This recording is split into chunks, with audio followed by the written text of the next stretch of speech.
Assalamualaikum warahmatullahi wabarakatuh. Waalaikumsalam. Salam sejahtera untuk kita semua. Terima kasih Bapak Ibu. Tadi dibuka sebelumnya belum berdoa dan berdoa terlebih dahulu sesuai kepercayaan kita masing-masing. Doa dulu silakan.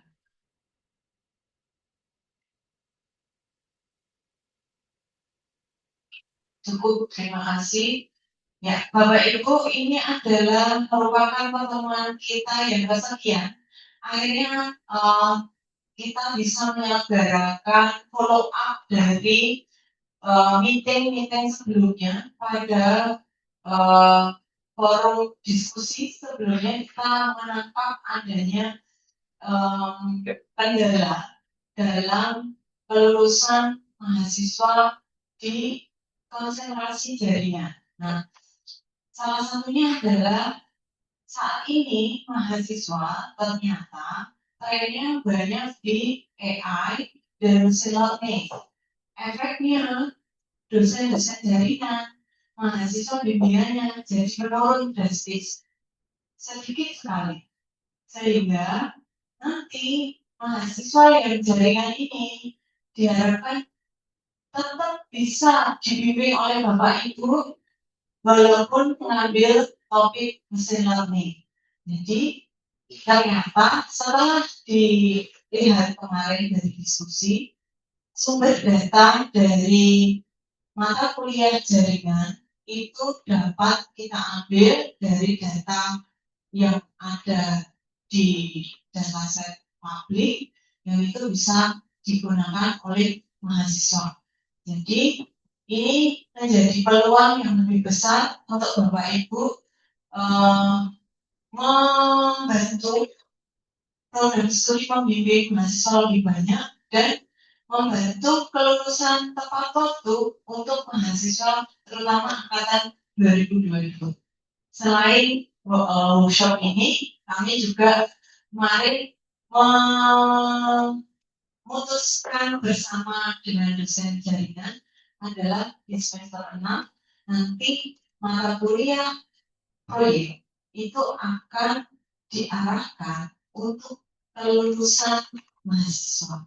Jadi nanti di semester 6 mahasiswa itu sudah memiliki hasil karya proyek mereka yang kalau itu berhasil, pastilah yang dipilih dosen pembimbingnya adalah nomor 1 pengakunya dulu.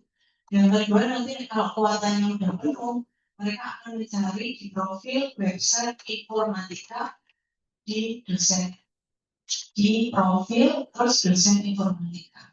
Biasanya yang saat ini memang trennya adalah mahasiswa memilih dosen yang menurut mereka nyaman untuk berkonsultasi. Nah, agak berbeda trennya dengan zaman dulu. Kalau zaman dulu dikasih siapapun mau, tapi kalau sekarang enggak, minta ganti.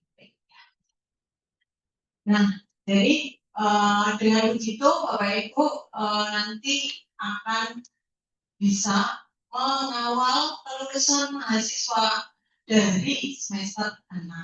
Jadi kemarin kami berpikir mau jalan online, tapi masukan dari Bapak Ibu offline aja. Tapi nanti nggak ada snacknya, nggak apa-apa nggak ada snacknya. Gitu. Tapi nggak ada. Terus pembicaranya dari dosen informatika sendiri. Ya, dari Bapak Ibu sebagian sudah expert di mesin learning, tapi kami ingin menyebarkan lagi ke Bapak Ibu yang mungkin butuh lebih mendalam di produk jaringan IoT sama mikrokontroller. Seperti itu pengenalan dari saya. Yang jelas ini adalah salah satu praktik baik yang kita lakukan untuk menuju informatika unggul. Amin. Terima kasih Bapak Ibu. Saya tutup. Wassalamualaikum warahmatullahi wabarakatuh. Terima kasih Mari. Tidak terlalu lama, selanjutnya langsung aja ke pemateri materi pertama jadi apa semuanya Pak Tio? Iya, nanti sama Pak Tio lagi. Monggo Pak Tio, saya langsung saja. Ya, terima kasih Pak Rivianto atas waktunya. Selamat pagi ya, Bapak Ibu. Ya, nah, tadi doanya 2 kali ya. Tadi Pak Rivianto tadi bukan ada doa, Bu Eri bukan. Itulah memang apa ya perkembangan data yang saat ini ada Bapak Ibu Saudara. Jadi sangat banyak sekali. Sebetulnya ini bukan apa ya namanya, bukan pelatihan yang lebih kalau dari saya secara pribadi ini lebih mengarah ke sharing gitu ya. Jadi karena memang saya bukan dosen yang konsentrasinya di jaringan komputer di Bapak Ibu Saudara, apalagi tentang mikrokontroler atau tentang nyodel seperti Pak Bayu itu tahunya saya kesokot gitu sama soalnya pernah ini Pak Bayu dulu saya waktu SMP itu sering nyodel tapi PCB-nya itu langsung kebakar semua jadi ganti PCB gitu jadi memang saya memang komponnya di informatika ini lebih mengarah ke AI, machine learning dan deep learning tapi cukup menarik Bapak Ibu Saudara. Jadi memang perkembangan AI di jaringan komputer ini cukup cukup sudah di beberapa tahun ini ya di sejak munculnya deep learning ya, munculnya artificial intelligence ya sejak 2017 seperti itu cukup banyak juga dimanfaatkan untuk yang paling gampangnya adalah deteksi serangan gitu, serangan komputer. Ya. Jadi memang ini lebih mengarah nanti adalah kita saling sharing aja Bapak Ibu Saudara. Nah, di sini AI machine learning dan deep learning karena memang irisannya cukup banyak ya antara AI. Jadi kalau Bapak Ibu di sini udah sering juga ya memahami mengenai machine learning. Nah, ini kita belajar bersama-sama intinya itu. Ya kalau AI itu lingkupnya cukup luas. Jadi paling luas itu adalah artificial intelligence. Ya, kalau dulu pernah mengembangkan sistem pengambil keputusan ya menggunakan toksis, menggunakan apa yang lain seperti itu, kita masuknya ke artificial intelligence. Nah, di dalam AI itu ada namanya machine learning, ada berkembang saat ini, apalagi era yang sekarang ada dengan processing di GPU ya, GPU dan TPU. Jadi dari sejak itu berkembang sangat pesat. Nah, dan luar biasa ya. Nah, kita sharing jadi di sini Bapak Ibu semuanya kita saya bukan memberikan apa ya pelatihan harus ekspor itu enggak ya. Saya sendiri juga belajar dari Bapak Ibu semuanya di sini. Nah, ini untuk materinya Bapak Ibu. Materinya bisa di-share atau saya bagikan aja ya. Nah, saya bagikan aja. Materinya cukup banyak karena dari Prof juga ya kemungkinan besar nanti kita ada sedikit coba simulasi gitu ya. Saya bagikan di desktop ya, di desktop masing-masing Bapak Ibu. Jelas. Jelas.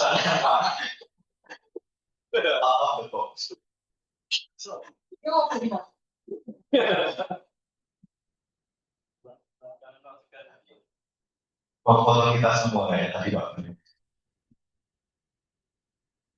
Di desktop game itu ada materi DL network TXT.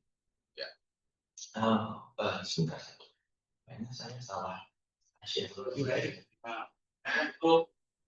Sebentar ya. Bisa. Nggak bisa bisa bisa bisa bisa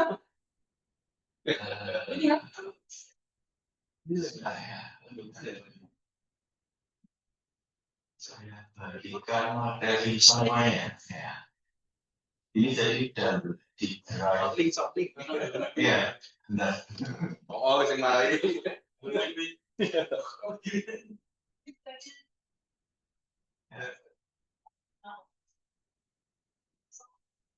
Tergantung hari ini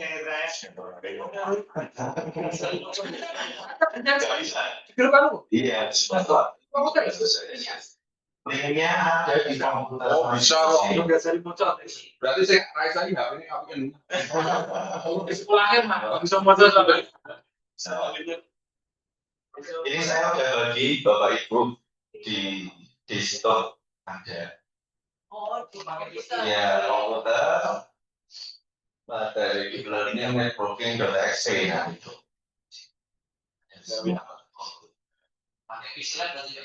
Iya, pakai istilah. Oh, bisa. Boleh.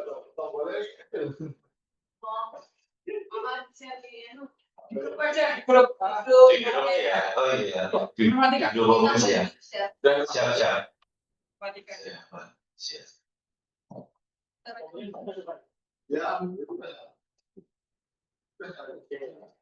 Monitornya aja dulu. Mau nunggu ya? Sampai sini ya? Iya. Udah ada saya Pak. Sama Pak. Di home base. Oh iya, mata nuwun nih Pak. Terima kasih Pak Guru dan membantu.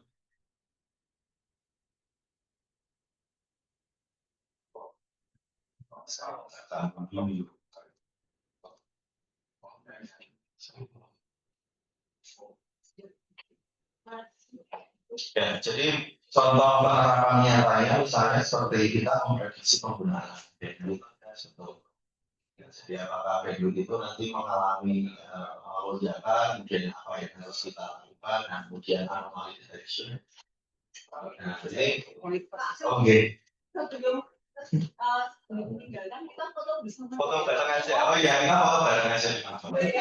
Supaya tahunya. Betul apa ini? Foto di mana? Berdiri aja ya, iya. Ini di depan sini. Nah, di sini aja. Ini yang penting. Ya, penting. Laporan soal PJ. Ya, betul laporan.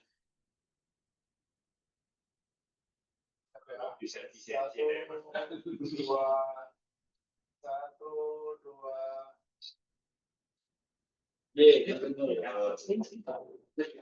Sekali lagi Pak. Ayo. Oke, ketinggalan. Oke, 1. 1, 2. Maksudnya ini di profil. Iya, maklum. Makasih Pak.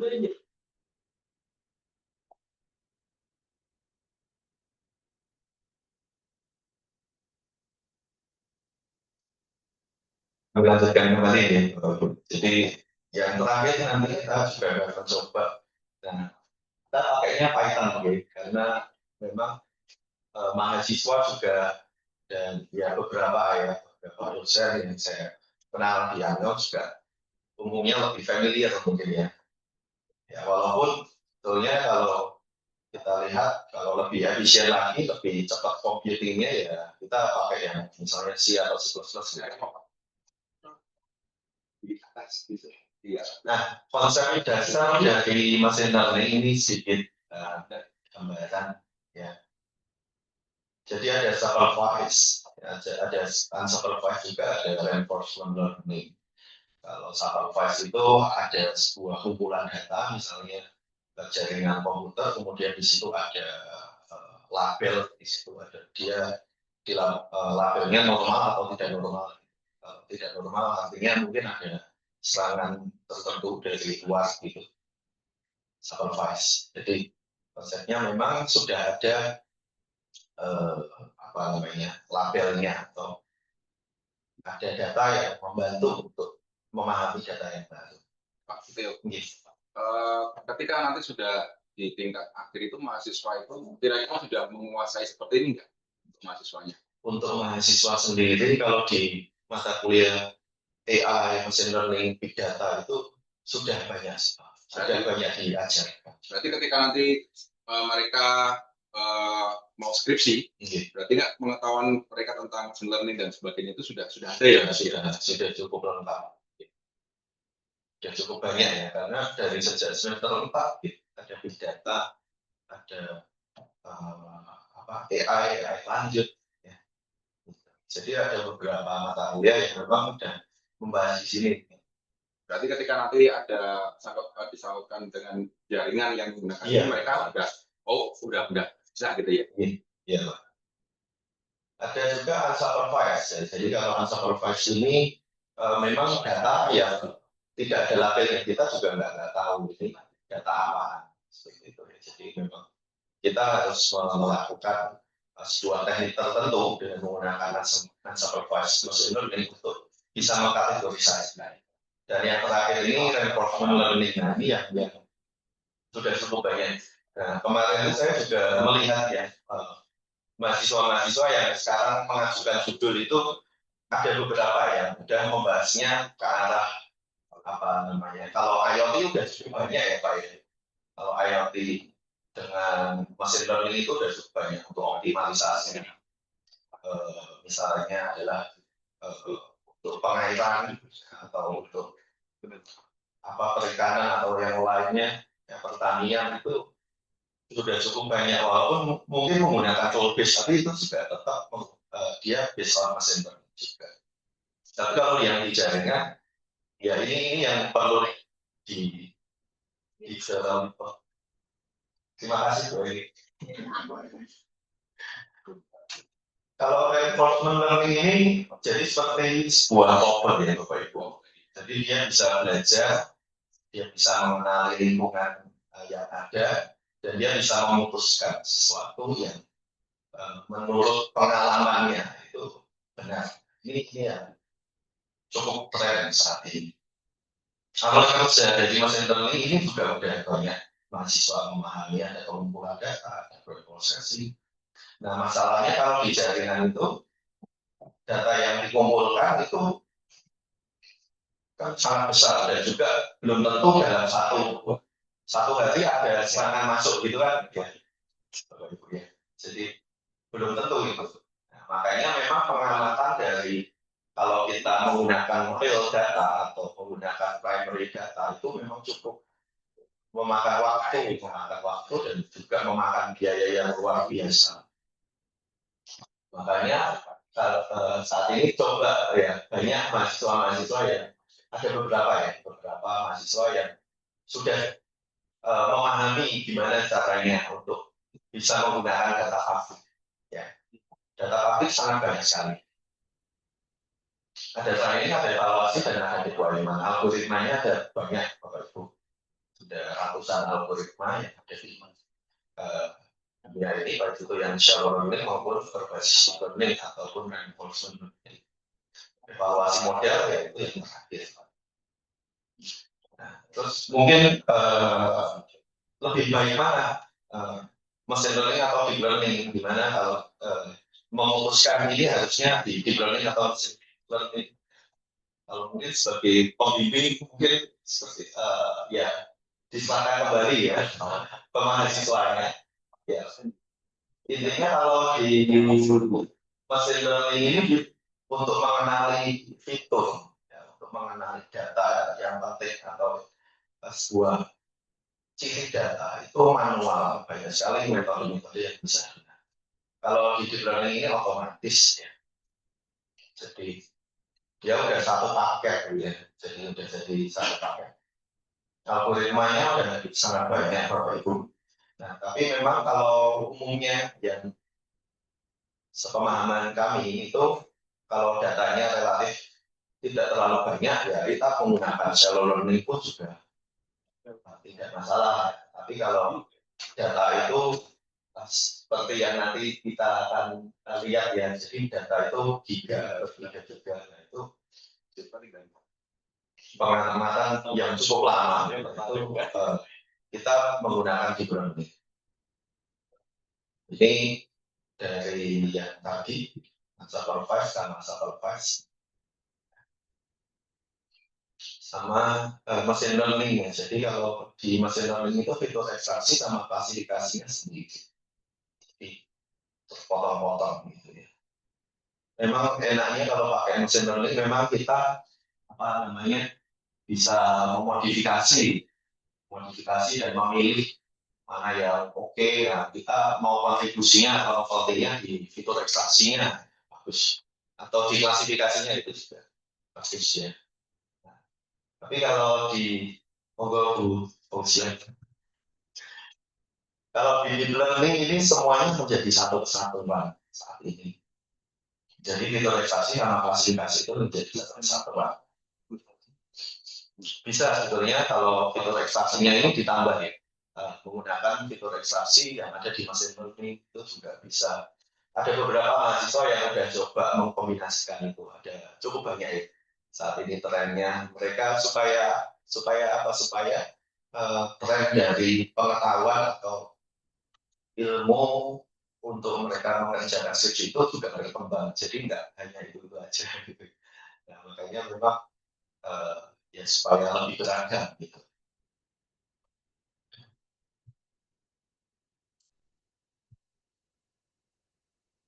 Nah, dan juga kalau kita lihat ya, kalau dilihat dari jurnal-jurnal yang terindeks Sinta ya, atau indexing dari Indonesia itu memang ini apa namanya, istilahnya itu kuenya cukup banyak Mas ya. Jadi pembahasan deep learning, machine learning di networking itu nggak terlalu banyak. Jadi makanya kita masih punya banyak kesempatan sebenarnya menggunakan data-data set yang publik. Gitu. Oke. Nah, sedikit itu ya Bapak Ibu ya, kita bahas bersama-sama ya. Jadi ada algoritma atau set of the art ya, atau kebaruan algoritma yang dari shallow learning yang tahun-tahun 70-an ini. Nah, dari situ tahun-tahun 70-80 udah muncul Bapak Ibu Saudara. Nah, Bayes ini jadi ya waktu tahun-tahun itu ini sangat populer ya.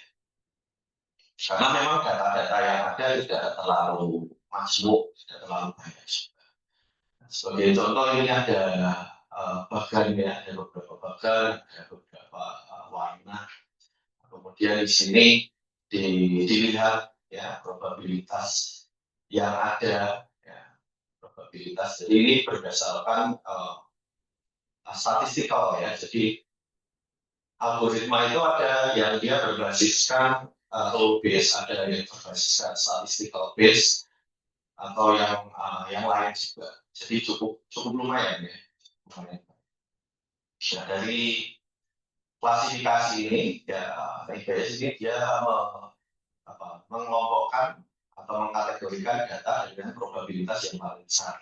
Itu dia masuk di kelas tertentu. Itu naik biasnya. Kemudian ada juga decision tree itu ada juga. Ini logis ya. Jadi decision tree ini bekerja menggunakan sistem rule, sistem pengambilan keputusan ya. Apakah ya, misalnya ini sebagai contoh ya, apakah saya harus mengaccept ya, menerima job ini ada pertimbangan yang lain ya. Kalau salarynya paling nggak 50.000, ya oke. Nah, kemudian apakah perjalanannya lebih dari 1 jam? Kalau ternyata iya ya ditolak. Ini based on ya rule base ya. Kemudian muncul ya tahun 2000-an ya waktu data sangat banyak sekali, kemudian juga muncul sebuah pertanyaan gimana caranya untuk memproses data itu secara cepat. Ya. Salah satunya muncul dulu apa namanya ada AlexNet dan lain sebagainya itu karena kebutuhan data yang sangat besar dan juga bagaimana melakukan komputasi di Graphical Processing Unit dan Transactional Processing Unit atau TPU. Nah, itu salah satu state of the art dari deep learning itu CNN. Jadi ini masih cukup sangat populer saat ini. Jadi mahasiswa kalau banyak yang judulnya ya ada juga yang mengarahnya ke sini atau membandingkan algoritma yang lama dengan algoritma yang baru. Belum tentu yang baru lebih baik gitu ya. Makanya dilakukan eksperimen. Jadi memang dari CNN ini ada sebuah input ya. Input ini bukan hanya gambar ya, ada juga sinyal audio, video. Ya, video ini juga gambar potong-potong. Juga ada sinyal tubuh kita gitu ya. Kalau misalnya kita baru berpikir itu juga mengeluarkan sinyal juga menggunakan EEG bisa ditangkap sinyal jantung itu ECG. Ya, banyak sekali ya sensor-sensor. Nah, ini IoT nanti lebih mengarah ke situ. Nah, itu data-data yang ada dilakukan fitur ekstraksi ya, dan proses-proses yang ada. Nah, gimana caranya dari sebuah gambar ini dipetakan jadi pixel-pixel, kemudian juga menghasilkan sebuah fitur-fitur ya.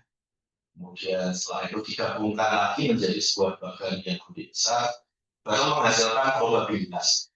Hal yang sama ya, walaupun ini based on deep learning tapi akhir-akhirnya juga probabilitas, mainnya ke statistika lagi. Ya, jadi memang tapi bedanya ya kalau deep learning dia satu-satuan. Nah, kalau sekarang mahasiswa ada juga yang mengombinasikan ya antara yang baru dengan yang lama. Kadang juga mengalami peningkatan, kadang juga mengalami penurunan juga. Cukup banyak ya. Apalagi sekarang untuk sekarang ya kita bisa membimbing mahasiswa yang non skripsi ya, atau saintis gitu ya. Nah, Sinta 3 itu ya walaupun ya biayanya yang biayain mahasiswa atau kita nih? Mahasiswa. Ya, mahasiswa.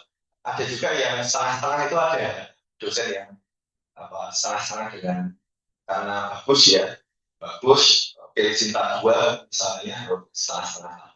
Ada juga yang dibiayai semua tergantung pilihan Bapak Ibu semuanya. Tapi ya kebanyakan mahasiswa memang dari prodi memang ya ada tertulis di situ bahwa untuk biaya publikasi ditanggung oleh mahasiswa. Nah, jadi kalau untuk Sinta 3 cukup banyak sekali saat ini. Jadi nggak terlalu sulit ya, apalagi kalau kita main di area jaringan itu masih banyak sekali yang peluangnya. Nah, kemudian ada juga set of the art yang lain dari deep learning, kebaruan inovatif yang digunakan yaitu LSTM. Nah, LSTM ini jadi dia bisa mengingat memori atau data di masa lalu, dan dia bisa memutuskan mana informasi yang logis, mana informasi atau fitur yang tidak logis. Sehingga memang LSTM ini umumnya memang sangat berkembang ya. Dia banyak sekali digunakan untuk prediksi kenaikan kredit dan lain sebagainya. LSTM. Nah, ini attention ya, ini juga salah satu kebaruan dari deep learning yang muncul pada sekitar 2020 ya, kurang lebih sekitar attention. Jadi attention itu bisa memilih sebuah fitur yang relevan. Ya, misalnya gambar kucing, gambar kucing itu fitur yang relevan atau yang dibandingkan dengan gambar lainnya apa itu attention ya. Kita menggunakan attention ini sangat mempercepat proses yang ada. Nah, ini nanti yang kita juga akan coba lakukan Bapak Ibu semuanya, yaitu kita menggunakan reinforcement learning juga. Ini salah satu bagian juga dari artificial intelligence. Nah, ini misalnya ada sebuah seekor tikus. Jadi ada seekor tikus di sini, dia memiliki sebuah apa namanya step di sini ya, atau sebuah pengetahuan. Ya, pengetahuannya itu diantaranya ini learning rate ya, bagaimana dia proses belajar untuk mengambil keju yang ada. Nah, ini kan tikusnya belum tahu environment-nya seperti apa, lingkungannya seperti apa. Nah, tapi udah ada persiapan, ya. Dia harus ngapain seperti itu. Nah, kemudian dia melakukan aksi, dia mencoba untuk memahami lingkungan yang ada, ya, lingkungan, misalnya di apa namanya, jaringan internet ya, jaringan internet itu kita bisa juga memahami, kita membuat reinforcement learning di mana ketika ada serangan itu akan dilakukan sesuatu ya, proses apapun itu ya, misalnya kita mau mengirim message, mengirim sinyal tertentu itu bisa. Nah, dari environment yang ada, kemudian environment ini akan berubah ya. Environment ini akan berubah. Kalau misalnya mendekati titik yang akan dicari, ya dia mendapatkan reward. Ya, kalau tidak, dia harus mengobservasi lagi. Ya, ini berulang kali. Kejadian ini berulang kali sampai sesuai ya, sampai sesuai. Misalnya seperti saat ini ada robot pembersih lantai itu kan, dia udah juga menggunakan RL juga ya, menggunakan reinforcement learning juga, di mana ketika baterainya mau habis atau energinya itu udah hampir 0%, dia bisa kembali ke tempat semula. Dia bisa mencari lokasi di mana dia harus di-charge kembali. Itu juga menggunakan reinforcement learning.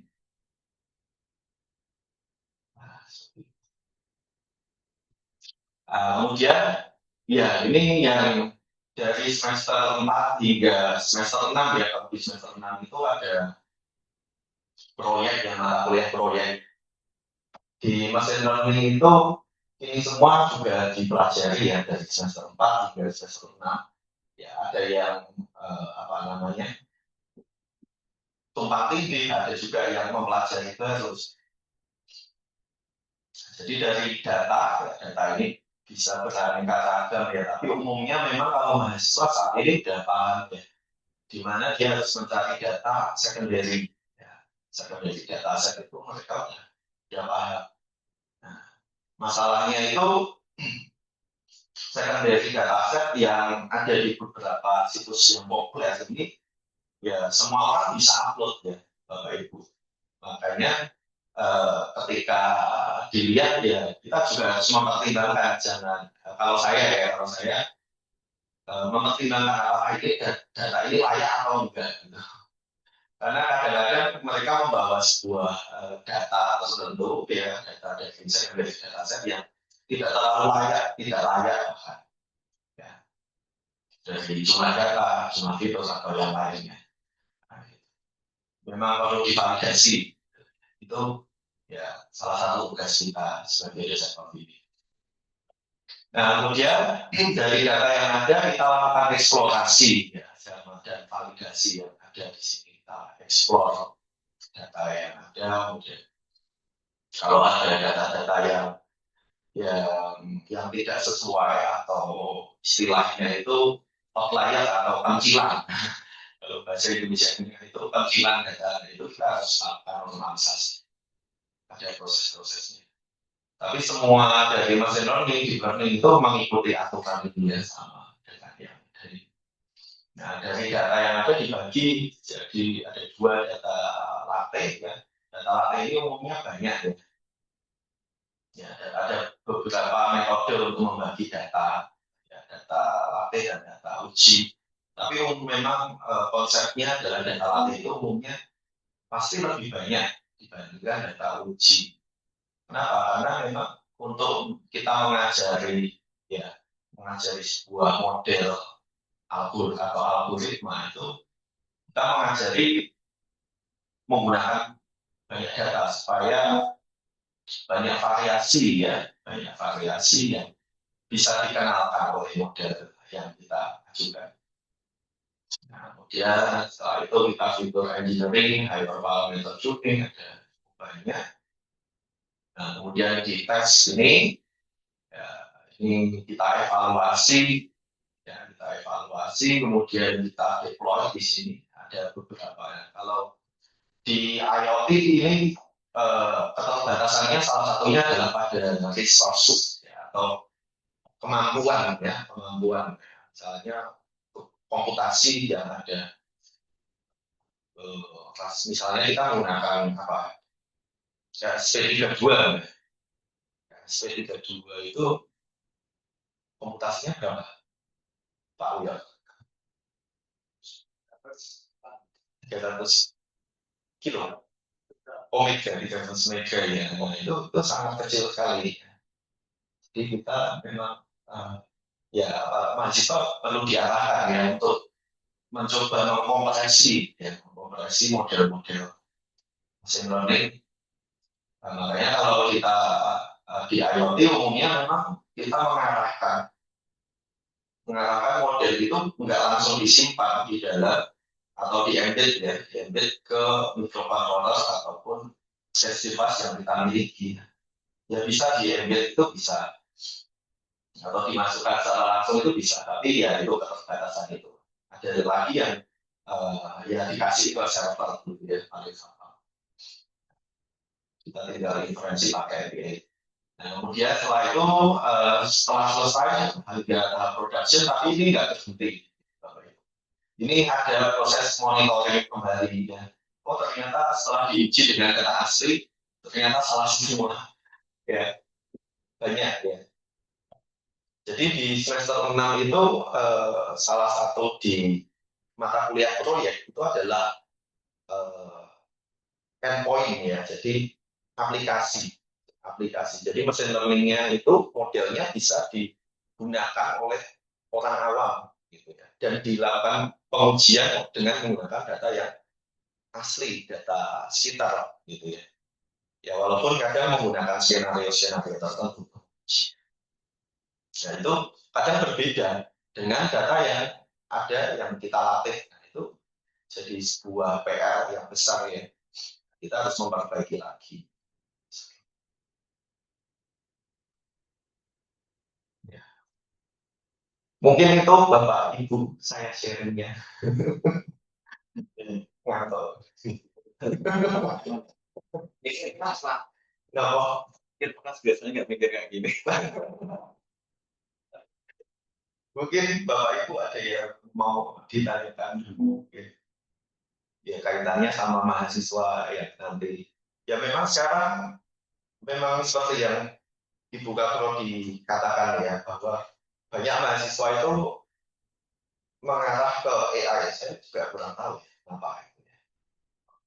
Kenapa, Mas? Kemarin yang menghadap ke saya itu tentang network, tentang akurasi ya biasanya. Nah, kenapa kalau pengen ngambil ini? Pengen cepet Pak. Ya tinggal akurasi semua benar Google udah selesai dalam sehari gitu kan. Beda kalau misalkan kita menganalisis traffic ya, kemudian mempelajari ini itu serangan itu apa, itu kan lama dan resource-nya banyak. Betul. Tapi kalau terkait dengan akurasi itu ya selesai, gitu. Pokoknya jadi selesai gitu. Iya. Betul. Nah terus saya kasih feedback. Kira-kira kalau kamu nanti kerja di security, terus di network lah ya, kira-kira aplikatif nggak di tempat kerja? Iya. Akhirnya saya minta ini, coba kamu memang menerapkan sebuah topologi lah. Artinya ada serangan, ada yang menangkap dari serangan tersebut, kemudian nanti dianalisis menggunakan mesin learning gitu kan. Nah itu justru lebih aplikatif gitu daripada kamu hanya hasilnya akrasi gitu. Iya, betul. Nah itu sih. Iya. Nah mungkin dari mungkin kami memang tidak, saya sendiri tidak mendalami ini ya, tapi memang selama ini kami lihat adalah traffic jam-nya gitu ya. Iya. Atau mungkin dari data-data yang ada ini, misalkan entah itu dari Kaggle, entah itu dari nah, misalkan UC machine learning dan lainnya. bagaimana si mahasiswa ini harapan saya bukan hanya terkait dengan akuntansi, tapi Betul. bagaimana dia mengaplikasikan di dunia kerja real kalau peluangnya apa gitu daripada hanya terkait dengan akuntansi. Mungkin itu saya ingin Betul sekali Pak Ahmad Sadi. Saya setuju dengan pernyataan Pak Ahmad Sadi. Jadi memang baru beberapa periode ini, ya, Bapak Ibu, dulu misalnya di ya salah satu mata kuliah di semester 6 itu ada proyek pemrograman, ada proyek data mining. Nah, kalau yang dulu memang kebanyakan bukan hanya di jaringan aja sih, sebenarnya di AI, pembahasan data audio, video, image, sinyal, dan lain sebagainya itu juga mereka berhenti di akurasi. Di beberapa tahun belakangan itu seperti itu kondisinya. Nah, ini untuk apa gitu kan? Iya, Ya memang kalau untuk kita ngomongin scientist, jurnal dan lain sebagainya itu ya kalau di apalagi satu atau P2 itu ya memang ya memang seperti itu sampai di situ lah. Intinya harus ada unsur kebaruan. Tapi kita ngomongnya kan sekarang kalau ke mahasiswa kan ke industri ya, di industri. Nah, sejak saat itu makanya di semester 6 itu di proyek pemrograman, proyek data mining itu sedikit diarahkan sesuatu yang beda. Itu tidak hanya berarti di akurasi, tidak hanya berarti di performa itu, tapi gimana itu bisa diterapkan secara real. Kayak kemarin kami sudah mulai mencoba gimana caranya untuk melakukan deploy, ngasih ke server, mengakses lewat API, ya itu ya cukup membantu ya, walaupun ya memang kami sendiri juga sambil belajar, dosennya juga kadang belajarnya itu ketika ketika mendekati mau mengajar gitu. Kalau saya juga itu saya juga masih mengembangkan juga tentang networking ini. Saya juga baru beberapa hari baru belajar, mohon maaf ya. Jadi sebenarnya ini materinya komplit itu lebih ke desktop. Itu gabungan antara programming dan networking itu. Iya. Memang kalau di industri memang sekarang itu hal yang sangat penting ya. Jadi orang itu nggak hanya bisa networking, tapi mereka juga harus bisa programming juga. Kalau di industri sekarang ini, jadi programming dan networking itu tidak bisa dipisahkan kalau misalnya. Itu juga sering saya tekankan ke mahasiswa saya ketika pas di kelas, bahwa kalau Anda mempelajari networking aja itu enggak cukup, harus ada programming seperti itu. Jadi harus dua-duanya itu harus jadi satu, tidak dipisahkan itu Pak.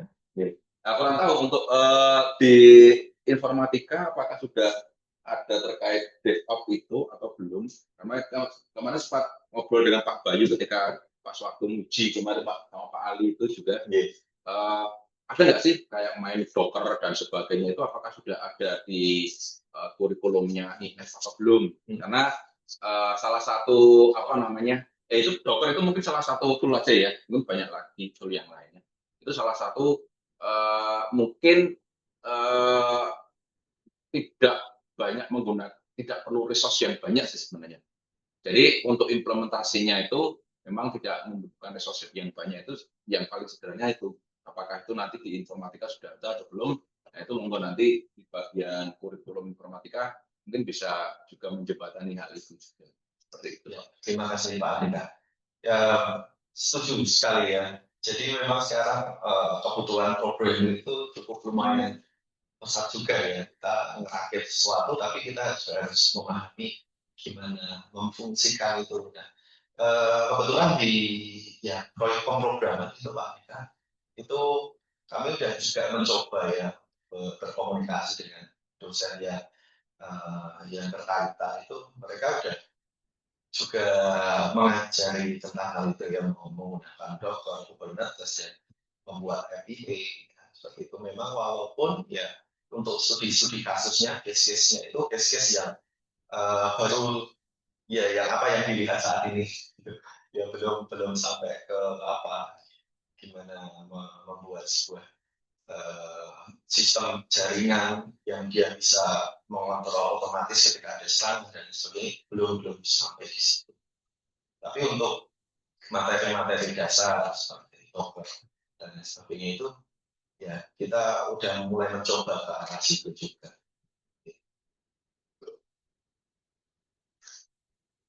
Bapak Ibu mungkin ada yang mau menanggapi mau kalau nggak ada kita lanjut kita oh iya biar cepat selesai.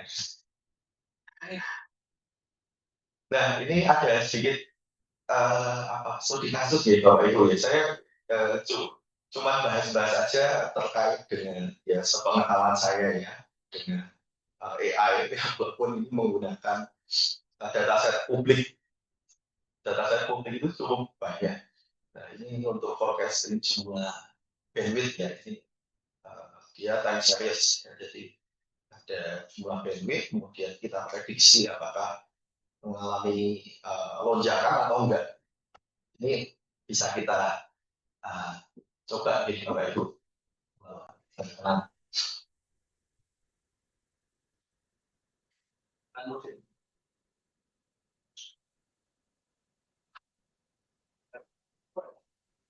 Nah ini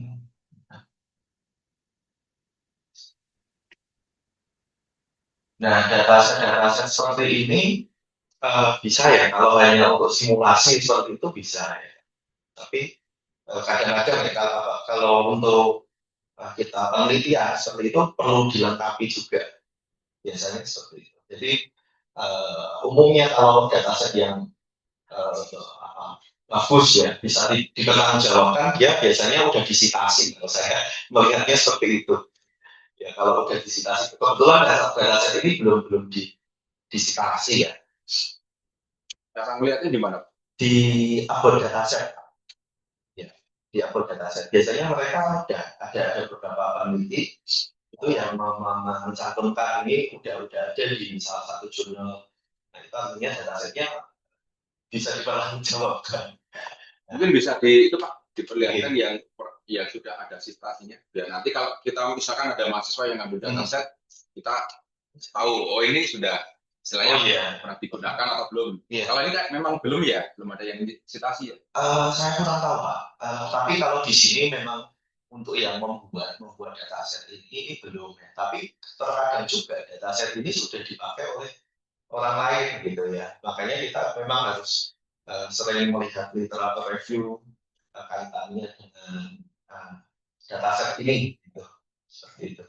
Nah ini dataset mengenai QoS dari 5G ya Pak Ibu. Dan hanya 8 fitur atau 8 kolom aja. Ini kita bisa lihat di IPNB-nya. Nah ini alabel atau ini adalah alabel bandwidth, modelnya ada beberapa Bapak Ibu. Nah, model dari shallow learning sama deep learning ada di drive masing-masing.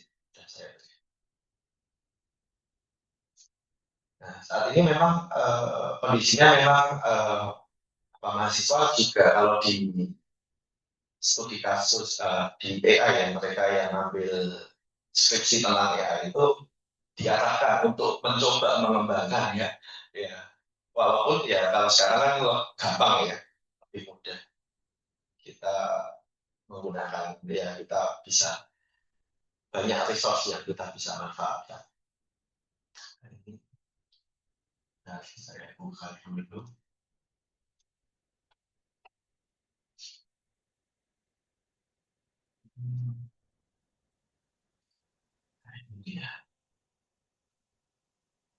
Ya, ini sedikit aja Bapak Ibu. Nah, jadi kita pakai data yang ada, ini data setnya udah saya kasih di drive yang tadi Bapak Ibu kita coba mengujikan dengan beberapa algoritma. Nah, ini ada encoder, ya, ini mengubah dari sebuah teks, ya, kalau ada data teks ke dalam numerik. Kemudian kita melakukan preprocessing lainnya. Ini bisa dikonekkan dulu, ya. Saya suka pakai T4, walaupun kalau datanya fiturnya nggak terlalu banyak ya pakai CPU juga.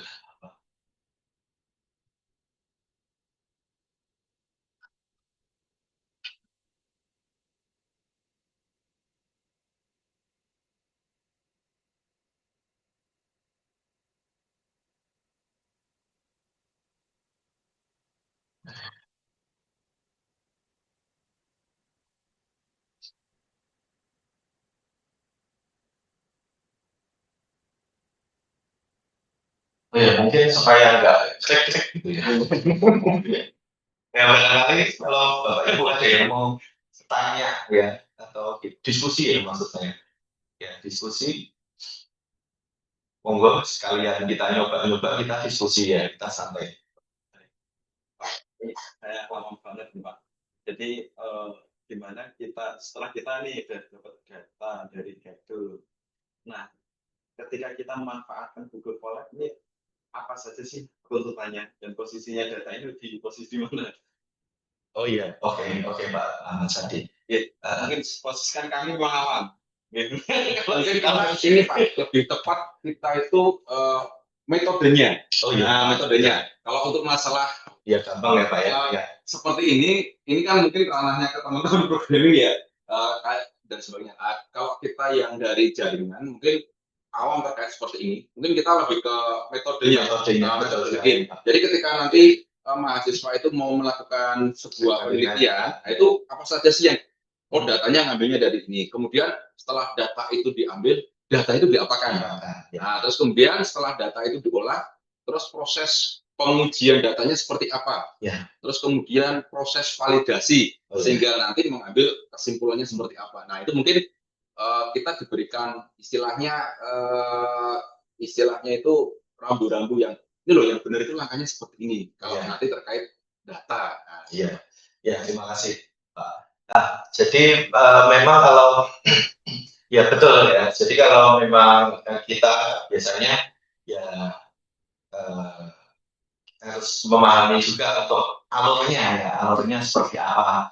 Nah, yang pertama itu adalah kita mengambil data dulu ya, data yang ada kita ambil, kemudian setelah itu data itu kita masukkan di dalam drive yang kita miliki ya, misalnya kita kasih drive yang kita miliki. Setelah itu kita, karena ini datanya data tabuler ya, data dalam bentuk apa namanya tabel ya, fitur-fitur atau kolom-kolom. Nah itu kita tinggal ambil di sini CSV. Nah itu kita nyiapin data. Jadi kita nyiapin data itu langkah pertama. Nah langkah kedua itu adalah data preprocessing. Kita juga harus melihat data yang ada itu ada nilai kosongnya enggak, ada noise-nya enggak. Nah itu langkah kedua. Jadi ada beberapa langkah ya. Yang pertama adalah kita mengambil data, kita mengkonekkan, ya, menghubungkan antara data dengan yang mau kita environment yang mau kita gunakan untuk programming. Setelah itu yang kedua adalah kita memproses data. Ya, ini misalnya ada nggak duplikat nilai? Ya. Nah, kalau duplikat nilai kenapa harus dihapus? Salah satunya adalah ya memang ya datanya sama untuk apa gitu ya. Kemudian kita lakukan preprocessing di sini, kemudian juga kita bisa replace data tipe dari data yang ada. Jadi ada ya data preprocessing itu melewati banyak tahap. Salah satunya adalah mengubah ya tipe data yang ada. Salah satunya itu. Kemudian setelah itu ya ini salah satu fungsi untuk mengubah dari kalau MBPS itu berapa sih? Ya, kalau MBPS seperti apa? Oke, kemudian setelah itu mana yang fitur-fitur yang terpengaruh secara langsung. Nah, ini sebetulnya ada juga ya dalam sebuah teknik dari data mining atau sebuah pipeline data mining itu ada namanya fitur selection. Ya, itu udah otomatis. Jadi menggunakan ilmu statistika tertentu ya ada sebuah algoritma atau metode yang mana dia bisa mengkategorikan ini ternyata fitur yang paling berpengaruh ya, dan fitur yang tidak berpengaruh. Nah, setelah itu kita lakukan exploratory data analysis di sini. Ini kalau mau dijalankan monggo kita jalankan aja supaya bisa melihat outputnya.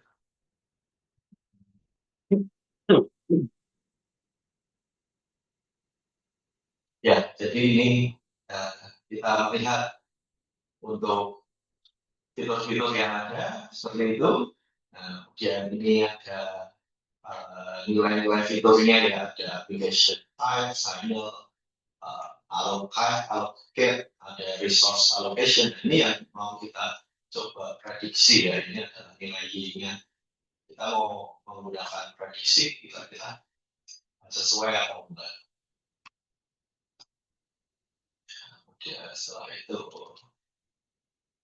distribusikan. Nah, ini untuk melihat ya, dan itu exploratory data analisis. Jadi kita mengeksplor data, kita menganalisa data mana kebanyakan resource allocation-nya adalah segini ya. Dan kalau ada outlier ya, jadi ada data-data yang menyimpang. Nah, itu kita lakukan normalisasi juga yang menggunakan kuartil.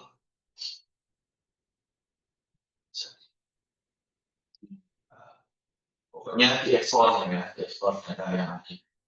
Lalu setelah itu kalau data sudah bersih, jadi tahap pertama adalah menambahkan data, kedua adalah menormalisasi data, yang ketiga adalah kita melakukan modeling ya modeling dan melakukan modeling. Ya.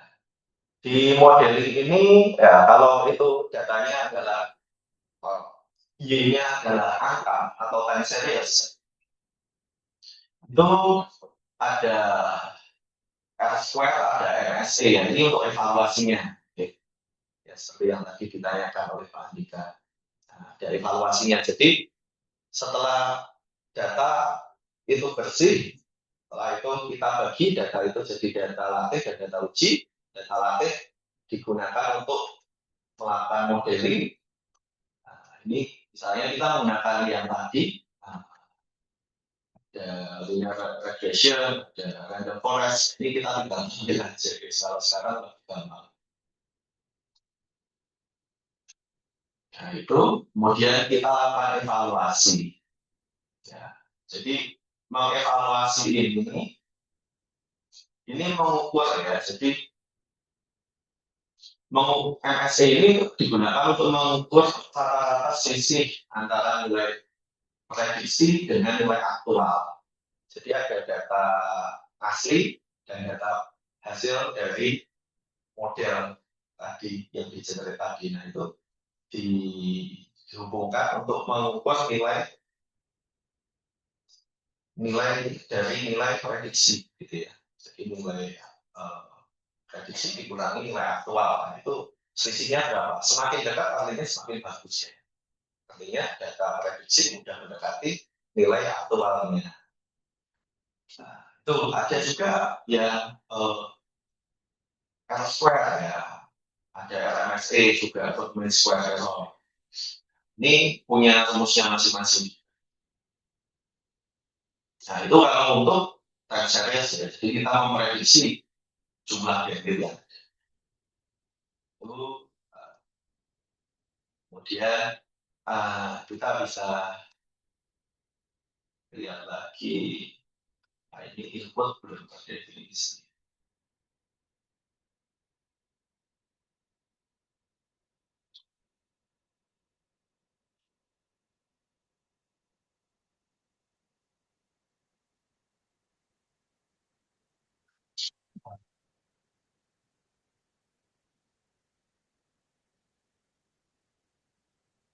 Kalau ada error ya kita tinggal masukkan import aja importnya. Kita lanjut yang tadi. Nah, itu satu algoritma dari shallow learning tadi, ya, algoritma machine learning ya, yang udah lama tapi masih sering dipakai. Kalau datanya kecil ya kita pakai ini cukup bagus, dan juga kalau memang untuk kebutuhan edge device atau IoT ya, yang mana pemrosesannya sedikit, nah itu umumnya memang menggunakan kalau di embed ya menggunakan yang shallow learning ya. Karena parameternya sih. Kemudian dilakukan training ya, dilakukan pengujian, pelatihan. Jadi model yang ada memahami struktur fitur dari data yang ada. Setelah itu selesai gitu. Ini yang tadi kita sedikit pahami tentang teori attention.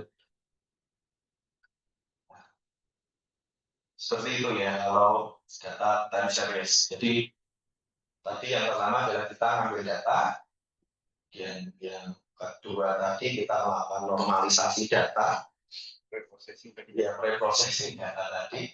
Yang ketiga adalah kita membagi data itu, data training, data testing, dan yang keempat adalah kita melakukan modeling ya. Modeling ini kita udah kaitannya sama algoritma. Banyak juga sebetulnya mahasiswa yang dia punya itu ya kebaruan, tapi nggak tahu ini kebaruannya di mana. Mereka bingung ada. Kalau ada mahasiswa datang, kita lihat code-nya, ternyata ada kebaruan di preprocessing-nya, itu hal yang bagus ya. Jadi atau mungkin dalam dia melakukan pengujian yang ada. Nah, kalau udah ya, Bapak Ibu, nah ini prediksi antara nilai prediksi dengan aktual. Nah, kalau kita udah melakukan evaluasi ya, tadi ada evaluasinya, intinya adalah mengukur nilai prediksi dengan nilai aktual. Apakah jaraknya lebar atau enggak, selisihnya berapa. Kalau udah, baru setelah itu kita simpan, jangan lupa disimpan. Nah, ini yang jadi concern ya. Jadi gimana caranya supaya program ini tidak hanya berhenti di akurasi aja, tidak berhenti di MSE aja gitu. Nah, jadi model yang paling bagus weight-nya atau model tersebut kalau itu adalah deep learning ya, itu disimpan. Nah, formatnya banyak ya, ada H5, ada HDF5, ada ya banyak sekali. Nah, ini disimpan. Nah, ini kebetulan udah disimpan gitu. Nah, ini untuk normalisasinya juga disimpan ya, sama modelnya juga disimpan. Nah, kalau udah ini kita tinggal buat tampilan ya.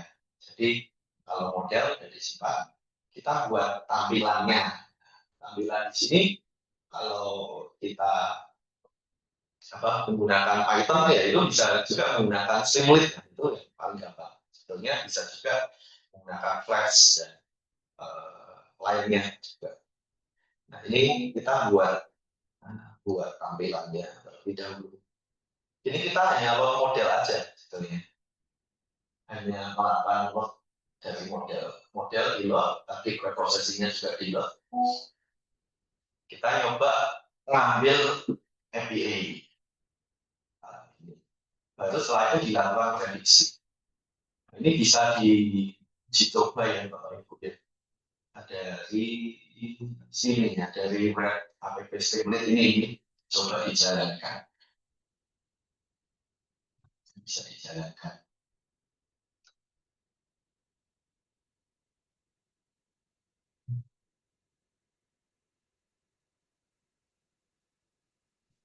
Nah, terus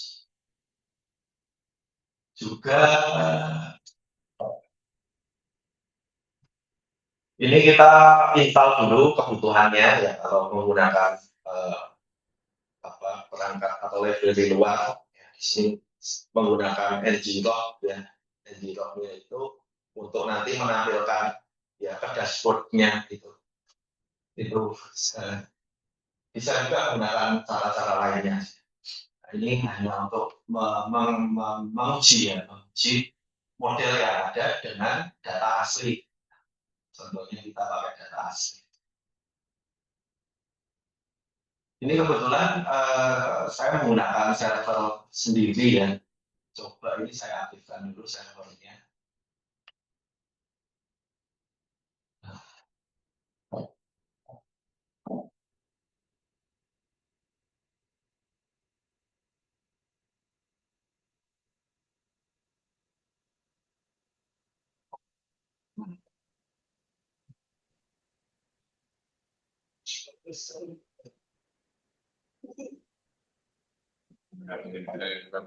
Pakai server dan saya 918 ya.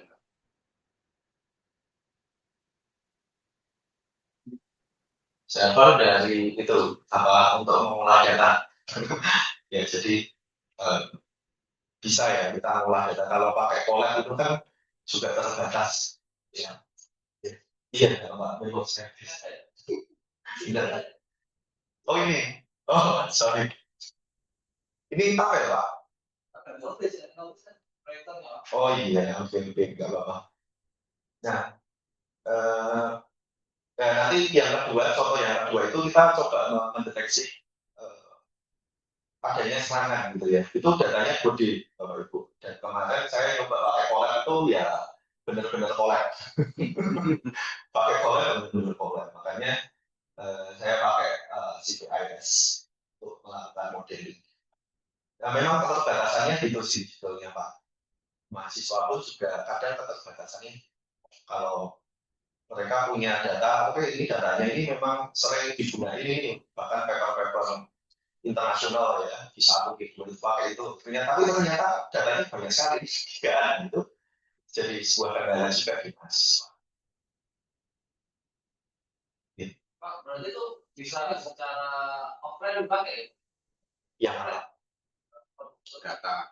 Oh datanya bisa secara offline juga bisa. Pakai Colab ini karena kan ini kita punya T4 gratis nih dikasih dari sana ya. Jadi kita manfaatkan. Tapi kalau Bapak Ibu punya yang lebih keren lagi itu lebih bagus. Ya. Tapi kan mahasiswa nggak punya akses itu Pak. Yang apa? Ke T4-nya tadi. Ini bebas kok. Bebas ya. Nah, Bahkan kalau Colab Pro dapat enggak ya Mbak ya mereka?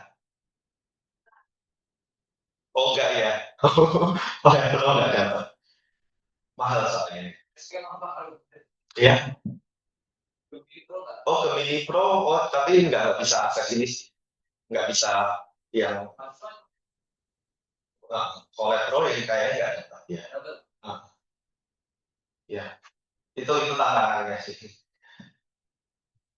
Tapi kalau pakai data-data yang hanya ribuan, ratusan ribu itu ya bisa ya. oh ya Pak Tio, Gitu. saya share ke WA-nya Pak Tio itu beberapa topik sih sebenarnya. Itu sudah saya kumpulkan sejak lama sebenarnya. Nah itu mungkin bisa diperiksa apakah itu nanti istilahnya berat untuk mahasiswa atau enggak. Sudah saya WA ke iya Pak, saya cek nih. Kita sekalian sembari diskusi nih Bapak Ibu ya biar lebih enak. Itu dulu saya buat memang saya pinginnya mahasiswa itu kan jaringan itu memang kemarin masalahnya di resource Pak. Jadi mungkin simulasi aja lah nanti. Nah, itu memang saya targetnya ke simulasi sih. Biar istilahnya resource-nya nggak begitu tinggi. Dan mungkin nanti ya kalau memang data simulasi kan memang nanti ada istilahnya kayak penekanan ya. Bahwa ini hanya simulasi seperti itu. Nah itu beberapa topik yang kemarin saya kumpulkan sih Pak. Kalau mungkin nanti ada mahasiswa yang berminat bisa di-share. Oh iya, terima kasih Pak Andika. Memang ini ya direksi iklan di DOS ini keren Pak. Ya saat ini cukup banyak. Ya bagus. Dan datasetnya pun juga beragam ya, beraneka ragam. Dari yang saya kemarin kumpulkan 5 giga sampai yang puluhan giga itu ada. Ya, itu. Tapi ya itu tadi kembali ke resource tadi. Ya, berarti kan mungkin karena terkait perbedaan dataset itu kan berarti bisa jadi istilahnya dijadikan batasan kan ya di dalam penelitian mahasiswa ini. Batasannya karena datasetnya sekian, mungkin nanti validasi hasilnya mungkin bisa beda dengan dataset yang lebih besar gitu kan, bisa dicantumkan di dalam laporan penelitian mereka. Bisa Pak. Di resampling itu bisa. Jadi kalau data kayak yang ini yang nanti kita coba bersama-sama itu juga bergiga-giga tapi di resampling, makanya nggak terlalu banyak bisa itu. Ya. Nah mungkin penegasan lagi Pak, mahasiswa sudah dapat ini semua kan? Oke. Iya. Ketika kita nanti menyampaikan tema seperti ini, mungkin mahasiswa, oh iya saya udah dapat nih. Jadi mereka antusias juga. Takutnya nanti mahasiswa, waduh ini materi apa itu yang jadi masalah Pak. Kalau untuk analog data miningnya atau flow dari data miningnya itu mereka udah dapat ya. Tapi mungkin mereka ya mungkin tantangannya yang pertama itu adalah mereka mungkin awal tentang dataset yang ada tentang serangan jaringan seperti itu. Itu yang pertama. Kemudian yang kedua itu tantangannya ya di resource yang ada. Kemudian juga yang ketiga itu adalah pada cara deploy-nya mereka harusnya seperti apa sih ya, lebih ke arah konsepnya lagi ya Pak. Nah, nanti dosen pembimbing ya bisa mengarahkan dengan konsep yang memang sesuai. Kemarin saya bikin ini saya istilahnya saya detailkan juga sih metodenya gimana, terus strukturnya bagaimana, cara ngambil datanya seperti apa, kemudian nanti proses pengujian, proses validasinya itu saya sertakan juga di ini topik-topik ini. Iya Pak. Ya, ini kalau dari saya luar biasa sekali. Ya ini juga ini dataset ini ada indikator. Ya ada indikator. Tidak terlalu besar, bisa menggunakan. Ya. Tapi kalau mau diarahkan ke misalnya jurnal-jurnal yang Sinta 2 atau bahkan Scopus seperti itu juga bagus sekali Pak Andika. Gitu. Tapi ya harus ada pembaruannya, harus ada pembaruan novelty di sini gampang sih sebenarnya Bapak Ibu ya. Novelty itu bukan hanya kaitannya sama algoritma, tapi cara penyajian simulasi itu juga bisa jadi novelty juga. Bahkan ada itu jurnal G3 data in brief namanya. Nah itu saya lihat itu banyak juga dia hanya data aja. Jadi kita kontribusinya di data. Jadi nggak ada kontribusi di metode itu nggak ada. Tapi itu bisa sampai di 3 itu. Nama jurnalnya data in brief. Memang sangat banyak ya untuk dilakukan eksplorasi. Apalagi terkait dengan jaringan sinyal itu kan ya tiap detik itu kan milidetik atau seperti apa mungkin ya pasti ya banyak variasi data yang ada yang muncul.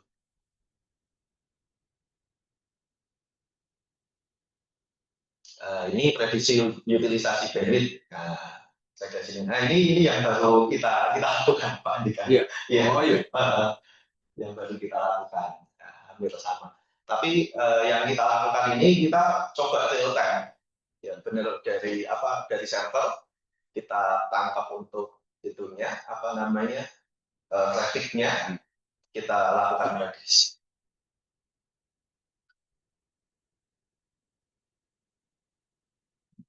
Nah, ini sistem rekomendasi ini bagus sekali Pak. Ya, jadi sistem rekomendasi menggunakan machine learning, menggunakan sistem pengambilan keputusan itu sangat menarik ya. Dan ini jarang juga ya Pak.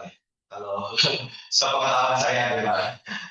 Nah, makanya kemarin mahasiswa ini paham nggak ya? Soalnya banyak sekali kayak tool-toolnya itu kayak mininet itu mahasiswa itu nggak dapat Pak materi di kita itu nggak dapat ya Mas ya. Kayak mininet, penggunaan mininet dan sebagainya itu nggak dapat. kemarin ada asisten saya di Jarkom itu, ya udah Mas kamu coba pelajari dulu toolnya kayak Mininet dan sebagainya itu. Oh iya Pak, kemarin sudah saya kasih ini sih materi-materi apa topik-topik ini. Sebenarnya mereka tertarik Pak, cuman mungkin kadang topiknya apa ya? Bingung kemarin. Itu yang saya share itu mungkin kan sebagai gambaran aja sih seperti ini. Tapi kalau sepengamatan kami ya, mahasiswa zaman sekarang itu lebih bervariasi juga untuk mereka mau menggali ilmunya itu lebih cepat gitu ya, update teknologinya lebih cepat. Ya, jadi memang sangat terbantu ya. Itu jadi kayaknya nggak ada kesulitan gitu. Tinggal diarahkan aja kita sebagai dosen pembimbing memvalidasinya seperti apa, alurnya sesuai alur yang ada. Nah, itu yang kita lakukan. Iya Pak. Nah, ini banyak sekali. Anomali ya, menggunakan isolasi pores ini hampir sama dengan deteksi serangan turas QoS. Ya. Nah, ini luar biasa panjang.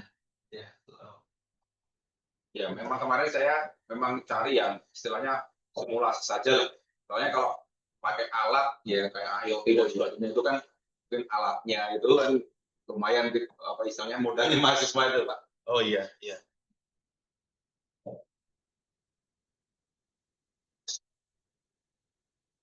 Oke, ini karena mic-nya agak-agak gimana? Kita tadi dulu di Bapak Ibu. Oke, Bapak ada. Oke, Bapak Ibu, jadi kita ada di luar ini. Sekarang break dulu, nanti sekarang kita break mungkin ada serius yang lainnya. Moga Bapak Ibu break dulu biar tidak terlalu dingin. Snacknya beneran jual. Moga silakan. Nanti kita lanjut lagi nih. Makanya harus di luar gitu Pak. Begitu kan? Iya. Iya. Berapa Pak tadi? Sekarang kita aja ngobrol-ngobrol. Ini apa sih? Dari kemungkinan. Terima kasih. Jadi, memulai lagi Bapak Ibu. Oke, tadi sudah pemaparannya. Lanjut Pak. Selesai. Diskusi berarti ini Pak.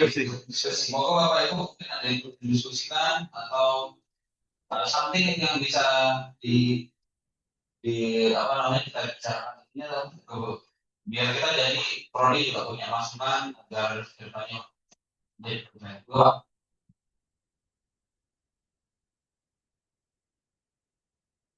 Terima kasih. Mungkin sedikit perkenalan saya Pras belum lama bergabung dengan tim dosen di Amikom. Terkait materi ini ya karena basic saya juga di teknologi misalnya, saya coba mau melihat yang di paparan tadi, mungkin di halaman 12 yang PPT-nya. Di halaman 12 ini terkait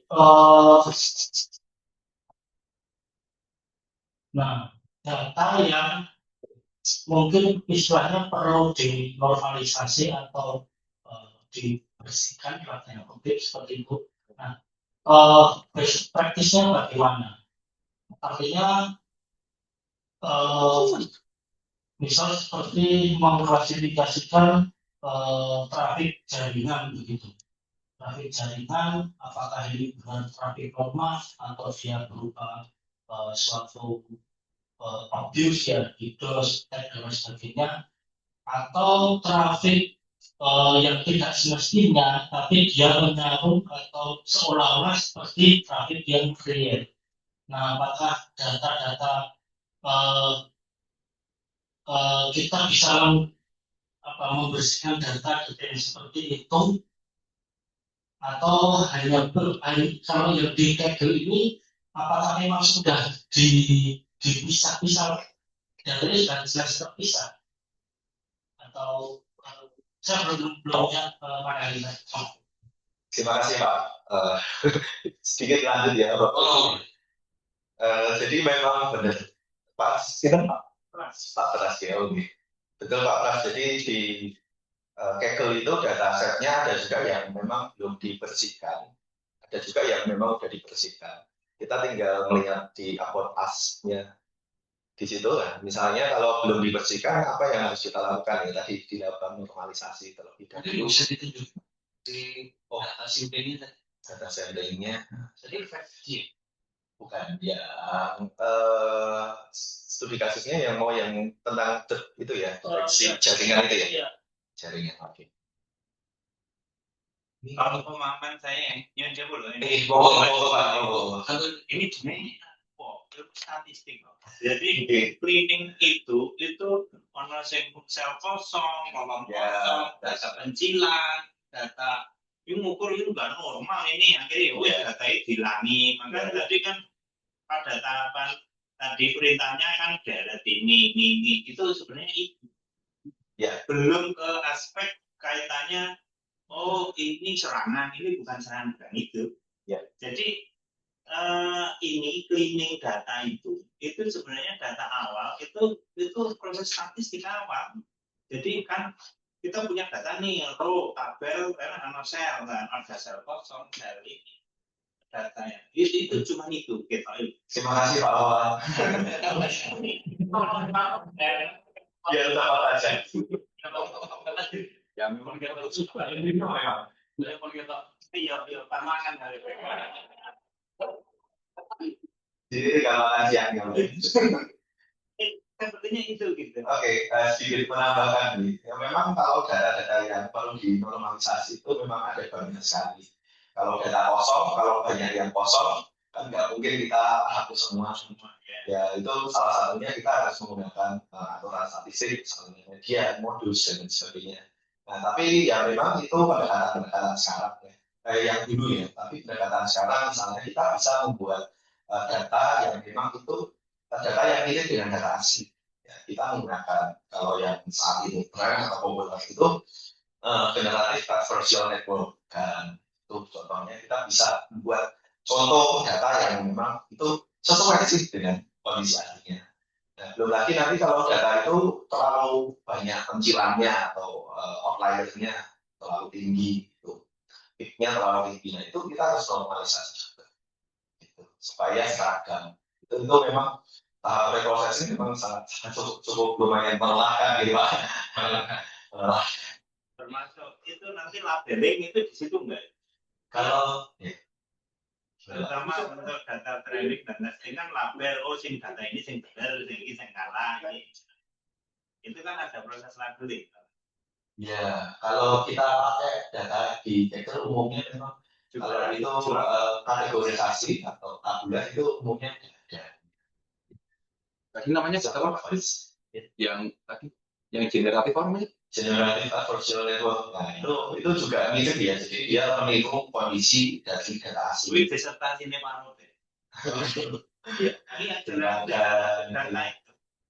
Data mungkin Cina. kita ada Pak, bisa contoh saya Pak. Contoh sudah data Sebenarnya yang data aja.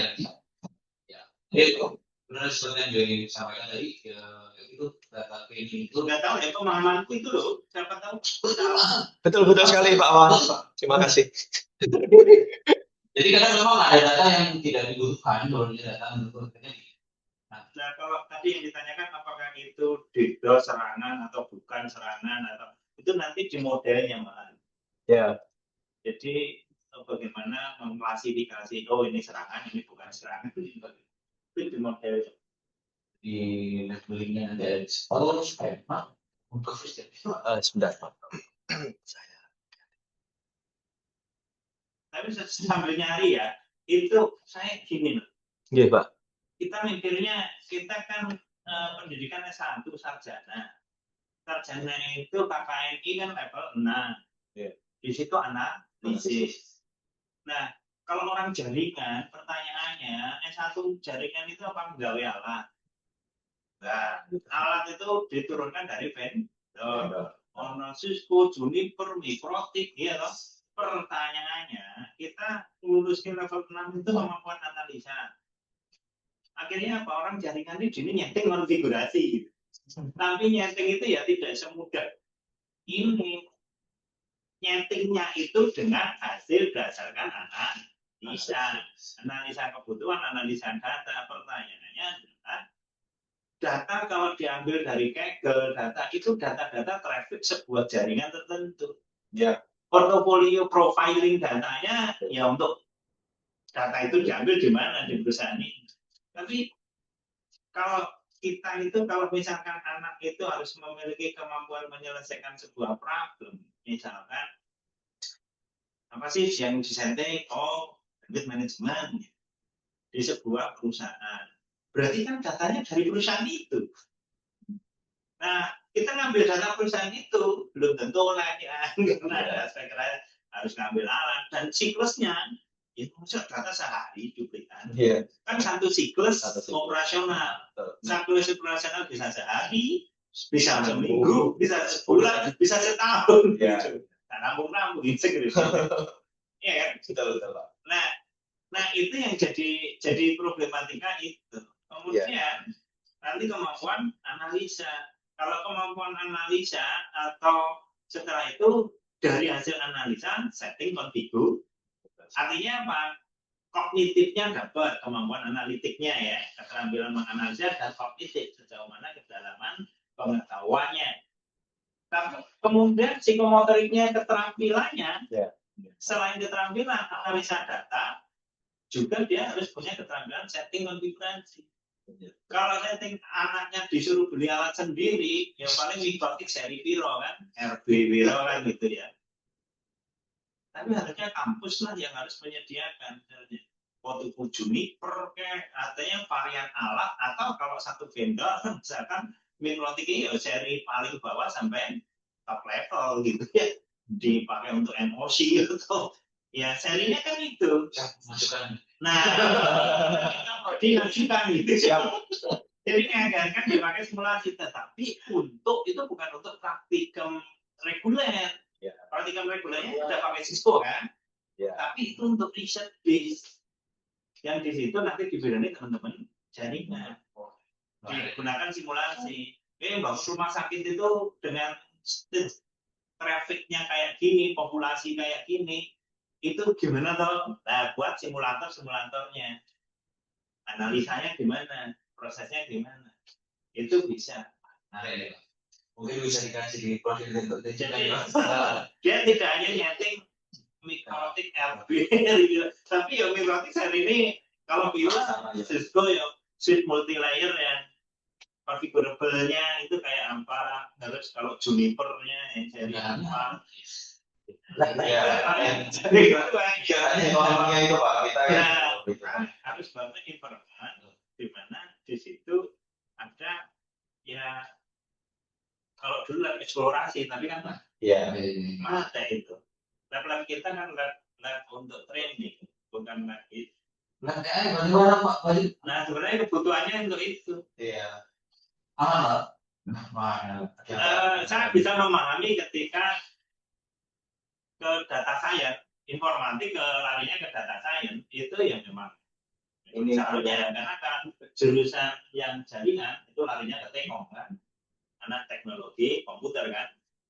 Nah ke sini, tapi ya ini kemampuan analitik nanti ya didorong harus juga memiliki kemampuan analisa di sini dengan menggunakan machine learning dan beberapa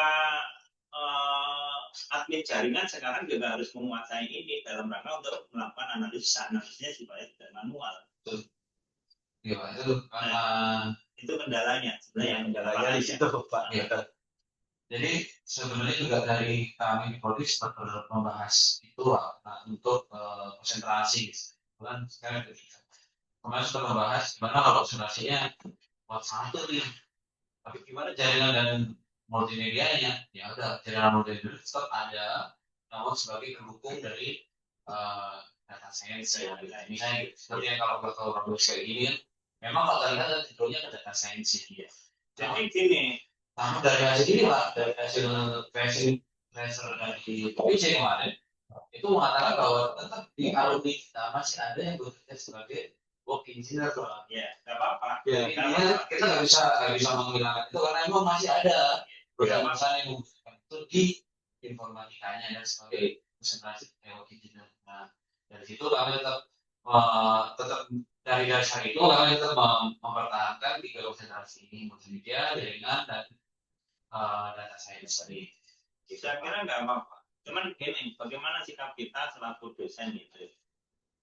Itu misalnya gini, kita kalau orang jaringan tidak fleksibel, itu juga bimbingannya sidik, BKD-nya nanti susah. Artinya apa? Kita juga harus punya multi kemampuan lebih, tidak hanya fokus single gitu. Maka kita juga minta izin di prodi yang diperdalamkan, ya jangan dikasih networking aja gitu. Ketika upload keahlian itu ya kalau bisa ya jangan hanya jaringan, tapi juga yang lain, sehingga prodi juga akhirnya mengalokasikan bimbingan itu yang tema-tema itu tidak hanya jaringan, tapi yang lain. Nah itu ini situasi kondisi lapangan memang seperti itu kan, bahwa jumlah peminat ke jaringan sedikit, ya itu tidak bisa dipungkiri karena mereka sudah lari ke Telkom ketika milih program studi. Jadi yang ke sini ya cenderung ke programmer, data science, dan itu. Jadi pengelola studi ya juga nggak perlu didorong ini. Iya, itu normatifnya gitu. Nah di sini juga harus ada kesepemahaman antara pengelola prodi sama dosen-dosen jaringan. Kita harus membuka diri dengan ilmu lain, dalam hal ini juga data science. Itu sebabnya sekali buat teman-teman semua, jadi bukan nanti bukan hanya kalau jaringan, tapi main jaringan usul Pak Dekan, Bu Dekan, aku pindah humpis deh. Terima kasih Lawan. Terima kasih masukannya banyak sekali ini Pak. Ini contohnya Ya, ini data yang tadi ditanyakan. Ya, jadi kalau tanya satu dulu data itu Pak, jadi kayak gini Pak, ada tempat A, B, C, D kayak kabel gitu. Nah, kalau di tabel itu ya kayak tadi yang di bawah tadi, sesuatu yang mungkin nggak diperlukan untuk kita ambil, ya udah saja seperti itu. Jadi untuk labelingnya nanti kita pastikan aja kalau anomali yang berbeda seterusnya. Nah, kalau di schedule, misalnya biasanya sudah ada labelnya Pak ya? Sudah ada labelingnya. Nah, karena Kecuali kalau dia datanya unsupervised ya. Nah, itu bedanya. Ya. Nah, sebelum itu biasanya pasti supervise Pak ya? Iya, bisa ada supervise juga mereka. Kalau data sih mesti supervisi, Iya. berarti kebenarannya dijamin.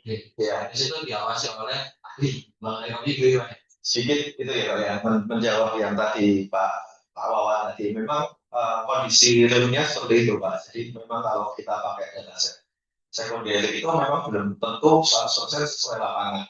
Kalaupun sesuai lapangan pun ya sesuai lapangan orang yang memang ketika mengambil data itu belum tentu di lapangan sekarang, di lapangan kita. Nah, itu yang memang cukup ada gap di situ. Makanya memang perlu seperti eksplorasi dan lain sebagainya. Tapi ada kendala lain memang di waktu ya Pak ya, waktu pengambilan data dan lain sebagainya. Memang ada threshold di situ, ada hal yang memang ya ini sebagai contoh yang tadi yang Bapak Ibu, dan ini data yang digunakan itu adalah data yang di Kaggle, tapi ketika melakukan real time test itu di sini menggunakan data kita. Ini 4G untuk kawasan BTS ini. Iya, nah itu. Nah ya, Seperti itu.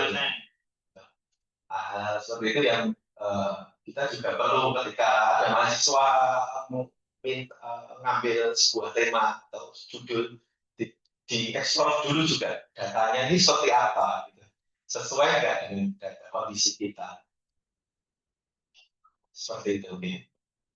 Itu ya dari saya. Mungkin ada ini katanya ada yang positif lagi Pak. Oh iya. Iya, yang dari IoT. ya. Mungkin berapa? Mungkin bisa kita tapi oh iya. Jadi ini satu mata kuliah kita kan ada IoT ya, IoT yang Itu cuma baru Jadi ya. pada jaringan microcontroller. Tapi IoT emang lebih dekatnya ke jaringan ya sebenarnya Pak. Iya sih. Oh, iya. IoT yang ada AI-nya gitu. Tapi ini salah cerita saya kemarin apa dari penelitian terakhir kemarin. Ya, Nah itu jadi kemarin kami tim membuat alat untuk pemantau keamanan pengunjung pantai itu alat sendiri. rescue. Iya, kayaknya karena yang di apa namanya dari sejarah tulisnya. Saya sih cibul di dalamnya. Oke, jadi kita memantau apa namanya pengunjung pantai itu dengan cara mengambil data. Jadi kita mengambil data sendiri ya, cukup terang datanya. Orang yang punya orang itu sih. Tapi dengan ngambil itu butuh waktu kemarin sebulan lebih. Jadi kita masang CCTV mengarahkan ke pantai, kemudian tiap hari itu kita mengambil sekian puluh gambar karena pakai interval jam ya kemarin. Nah, tiap apa namanya tangkapan gambar atau frame dalam sehari itu dilabeli, berarti supervise Pak. Ya, Iya. saya dilabeli terus itu yang dilabeli itu nanti akan apa namanya dipakai untuk training. Nah, yang dilabeli kemarin itu yang pengunjung masuk ke area pantai. Nah, itu Belum membedakan ini kayu pentir apa menungso kemampuan. menungso Pak kemarin menungso human. Jadi dengan apa namanya gambar tangkapan CCTV yang kalau di zoom itu pasti pecah ya jaraknya kan sekian ratus meter itu. Nah itu juga tantangan tersendiri karena ya memang jarak tadi dan kemampuan kamera. Nah kita mengumpulkan data itu 1 bulanan dengan dibantu masa punya ya. Nah, tiap hari itu ada 1 folder 1 hari itu semua data mentah dan data dari lab itu sudah dianotasi itu dan bisa pilah-pilah dan akhirnya setelah selesai itu di training. Nah yang bagian training itu 2 anak tidak kan kemarin bagian ambil datanya sama seperti Situ ambil datanya apa duitnya kan. Modeling yang disampaikan Pak Tio tadi itu arsitektur CMMB karena itu section jadi nggak cuma apa namanya ini gambar apa ini orang atau bukan tetapi juga posisinya di mana koordinatnya di mana yang nanti kemudian di ekstrak itu posisi di lautnya itu seperti apa gitu. Sehingga nanti karena ini proyek besar ya jadi setelah tahu koordinatnya ini tuh masuk zona awas, zona aman atau zona bahaya gitu. Nah, ketika masuk ke zona bahaya nanti sistem akan mengirimkan suara gitu ya. Itu suaranya apa namanya? Sirene gitu. Jadi ini sudah masuk di bahaya silahkan menepi gitu. Kemudian untuk IoT-nya sendiri di arah apa ya? Lampung ya. Jason-nya berarti itu untuk memproses machine learning-nya. Jadi machine learning-nya itu dipasang pakai Jetson di pantainya sendiri. Seperti itu. Itu kayak alat kecil gitu ya. dari mahal Isinya apa? That's device. Atau itu isinya dunia Raspberry Pi.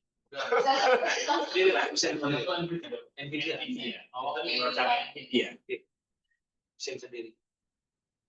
Menarik. jadi modelnya itu setelah training jadi modelnya di injeknya di install di Jetson-nya itu jadi kameranya langsung Proses sama Jetson. Berarti sekarang mana ya? Edge computing. Edge computing, ya. Jadi mesin learning ya sudah termodifikasi. Ya. Terima kasih Pak Bayu dan Bu Ana. Mungkin sedikit cerita juga kalau di IoT itu skripsinya seperti apa ini ya? Saya juga penasaran skripsinya di IoT itu apakah sudah terintegrasi ya kayaknya banyak yang ini pakarnya jiwanya itu. Kalau itu sebagian besar yang saya bimbing Kalau di IoT itu sebagian besar yang saya bimbing itu rata-rata mereka baru sebatas memanfaatkan sensor, intinya itu kemudian mengolah data dari sensor dan seperti kalau tadi Pak, decision tree, ya, maksudnya masih decision tree. Nah ini kemarin baru ada satu orang, ya, satu mahasiswa itu mau mencoba ke ranah yang pengambilan data dari sensor, kemudian akan diterapkan di AI-nya. Kasusnya yaitu di lampu merah. Kalau dulu lampu merah hanya sebatas timer gitu kan ya. Nah, dia ingin mengusulkan Pak, gimana kalau lampu merah setiap beberapa titik saya kasih kamera, nanti di situ nanti akan membaca trafficnya seberapa, kemudian apakah di situ ada ambulan atau ada apa, kemudian memprioritaskannya bagaimana. Tapi dia terus masih bingung. Tapi kayaknya Pak, jadi punya ide tapi dia sendiri, tapi kayaknya mesinnya butuh banyak ya Pak. Terus kayaknya lagi nanti mesinnya panas ya Pak. Nah, ternyata mahasiswa di sini masih belum tahu bahwa alat yang kecil itu jangan disiksa ya. Alat kecil itu harus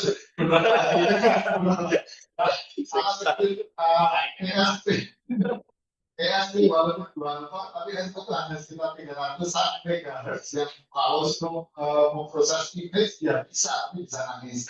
Nah akhirnya saya arahkan kalau kasus-kasus seperti ini biasanya ke edge computing. Jadi mikrokontroller memang fokusnya hanya nanti get datanya saja, get data, get image, dan itu baru dikirim ke komputer pusat. Jadi hanya edge computing saja, kirim ke komputer pusat, yang olah adalah nanti server.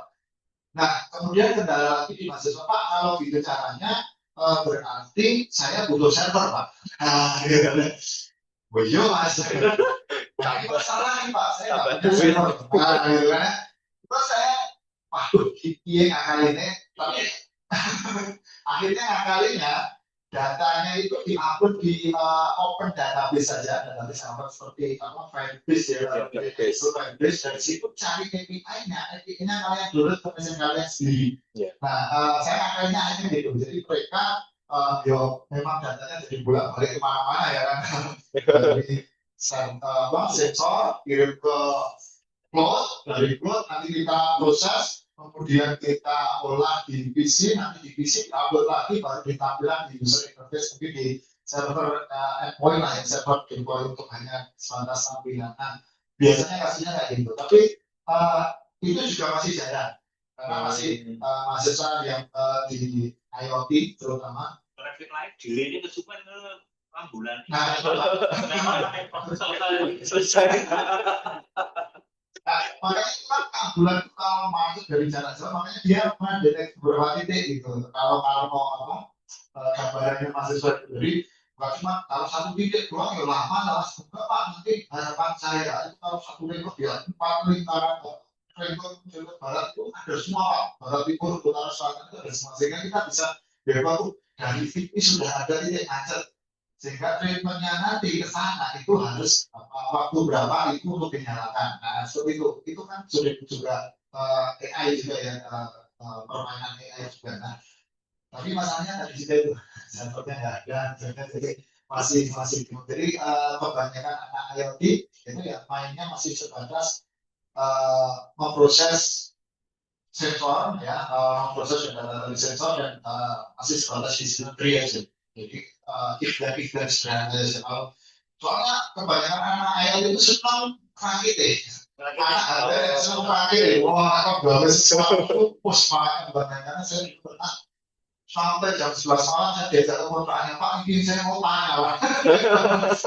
Mas bingung gitu itu kayak seru-seru nih ya, sesuatu pakai gopur doang, aktif gitu ya itu lah biasa. Kalau di codingnya bisa tapi mungkin tidak sekuat anak-anak ya gitu ya.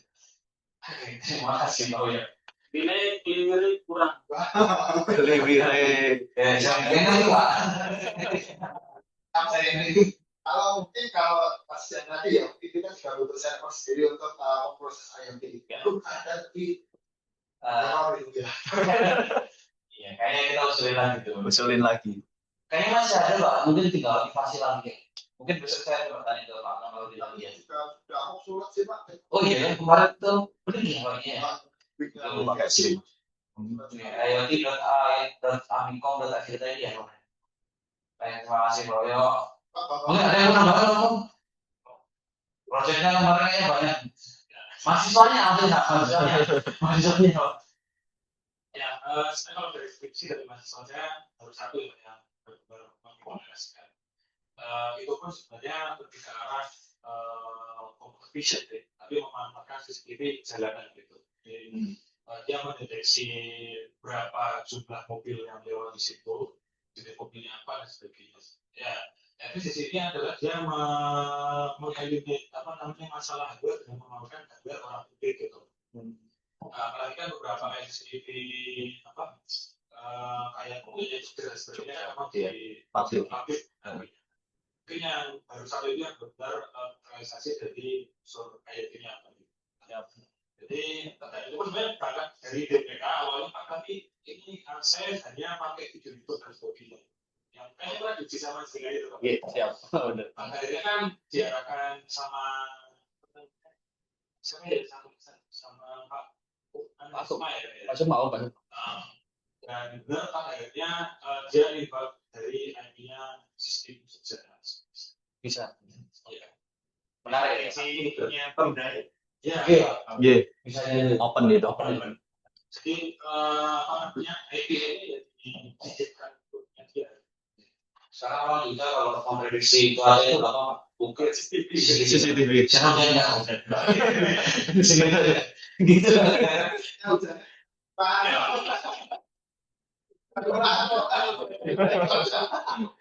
Tapi BMKG sekarang ini sampai kelurahan kok ya. Ini kan lo harus makam ke ibu kayak ini, makam itu jadi robat, luhur kalau satu luhur. Nah, setelah luhur ternyata hujan ya udah maju aja jam 10. Ini kan kelurahan dan ternyata betul. Hutan. Iya. Prediksinya udah mulai Gitu lah. Tapi kan malah jadi problem baru buat itu juga ketika sensor weathernya bikin di upper lebih sempit. Lebih sempit ya. Iya. Gitu Mas. Terima kasih. Mungkin ada Ini teman-teman, kalau gini, saya kemarin itu kan atau ngobrol sama di satu sisi profesi dosen kita kan butuh komunikasi itu ya, butuh penelitian, butuh pengabdian, gitu. Di sisi yang lain, prodi itu juga butuh sangat publikasi. Cuma kalau jaringan, baiklah kenapa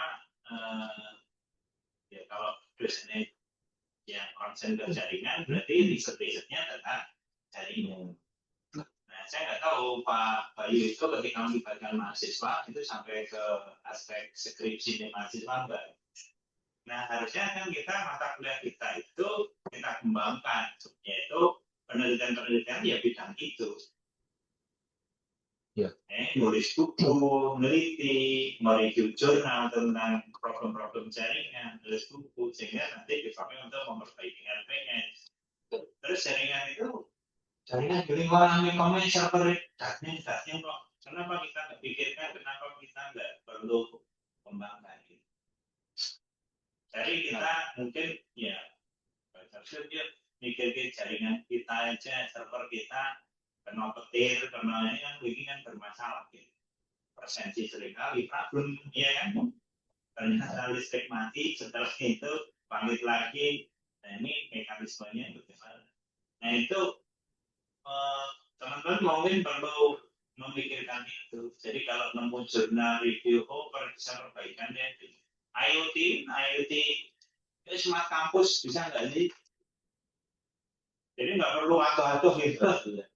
Yuk kita garap lingkungan kita, kemudian bisa kalau itu memungkinkan dan itu bareng dan dijenai oleh minimal pendanaan internal kan petang itu kan cukup dong.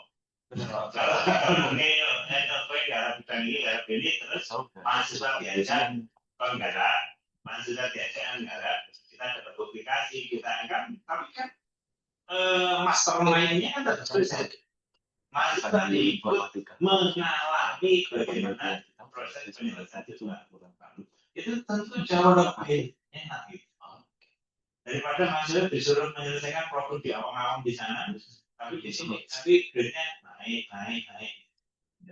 Itu idealnya gitu. Ya. Tapi kalau itu bisa dilakukan, nanti teman-teman dosen yang mau bidani jaringan ini akhirnya jadi ya sebagai apa ya rising star dosen yang mau bidani ke situ. Karena sekarang ini belum ke sana, rencana induk penelitian kita sejauh mana? Jelas kalau prodi ditanya, apakah penelitian dosen itu berkorelasi dengan mata kuliah yang diambil oleh masing-masing dosen? Pasti ditanya. Karena kan pertanyaannya mata kuliah itu siapa yang membakar? Ya. Dosen. Di UB sebenarnya ada koordinator namanya di bahan kerja sebenarnya. Nah, iya. Dan itu kami sebenarnya udah dulu tuh ikut FIS-nya apa? FIS. Jadi sebenarnya teman-teman kita pernah sudah bikin sih dan di Proleton itu ada grup 1, 2, 3, 4, 5 mana mungkin ini yang banyak jalan sampai jadi Pak. Oh data science yang sering ngobrol pernah ngobrol itu jadi kita sudah bikin grup ini Pak. Jadi itu salah satu cara kita untuk seperti ada Bapak bilang nanti di bidang apa nih kita apa namanya risetnya dan seterusnya. Mungkin salah satunya caranya dikembangkan begini. Namun ya walaupun sebenarnya belum semuanya berjalan baik, belum berjalan sebagaimana mestinya yang paling tidak kami sudah punya fondasinya dulu untuk Bapak Ibu dan teman-teman mahasiswa untuk bisa dulu di grup ini. Saya sebenarnya niatnya ngompor-ngompori juga punya motif kok. Motifnya kok. Gede tua dia aku menurut ini kan aku gitu. Ya benar Pak. Ini kan pasti saya gaduh. Sampai kontribusi Bapak. Tapi kalau itu misalnya dia bareng-bareng nulis buku Ya. aja gitu. Betul, Satu chapter ini nggak usah kalau sak buku ya angin. Tapi kalau aku urun sehalaman, kan berarti kan yang dipukul-pukul kan bisa tadi. Bisa. Setahu saya itu nanti ada pendananya juga sih. Jadi Bapak Ibu juga nanti bikin jika nanti ada ide untuk tulis buku, sepertinya masih ada sih. Karena tahun depan. Iya, tahun depan. Tahun depan ya. Dulu itu pembuat modul itu sebenarnya ada desa. Nanti misalkan sebagai aku nyusun satu chapter, Pak Sandi satu chapter, ini satu chapter. Kowe udah ngitok ya. Kowe boleh jurnale kumpulno, ambo cek GPT gak apa-apa. Kowe jane kuwi terus disusun wis dadi sak buku. Bukan sak buku baru sak chapter. Oke, Mas Andika ya sak chapter ini satu kan dari sisi. bisa Pak. Menarik ya Pak. Boleh nanti bisa salah satu jadi apa nanti jadi tujuan dari salah satu grup. Iya, salah satu. Seperti itu juga menarik Pak Andi. Kayak gitu. Oke Bapak Ibu, karena waktunya ini sudah setengah 12 Dikasih makan siang dong. Pak Bapak sepertinya menunggu sampai jam 12. Ada Pak. Oke, mohon maaf Bapak Ibu kekurangannya. Jadi begini informatika kita memang mungkin dari sisi terlihatnya mungkin ada teman yang sama tuh dari Telkom, namun kita punya sisi yang sedikit berbeda. Kalau juga waktu bikin mata kuliah IoT yang juga sempat ditanya itu kok juga nih nanti sama nih sama itu. Nah ini yang begini kita fokusnya ke yang ini aja. Intinya sebagai penambah aja suplemen bahwa sebenarnya ya Telkom itu juga bisa nakar dan kawan-kawan. Begitu. Bapak Ibu, terima kasih berkumpulnya hari ini. Terima kasih waktu-waktu sharingnya. Mohon maaf jika ada kurangnya dari kami. Ya seharusnya mungkin ada maksiat ya.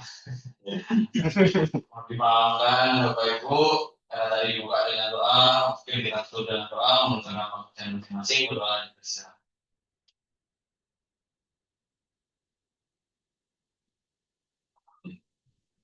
Terima kasih. Selamat siang. Assalamualaikum warahmatullahi wabarakatuh. Waalaikumsalam warahmatullahi wabarakatuh.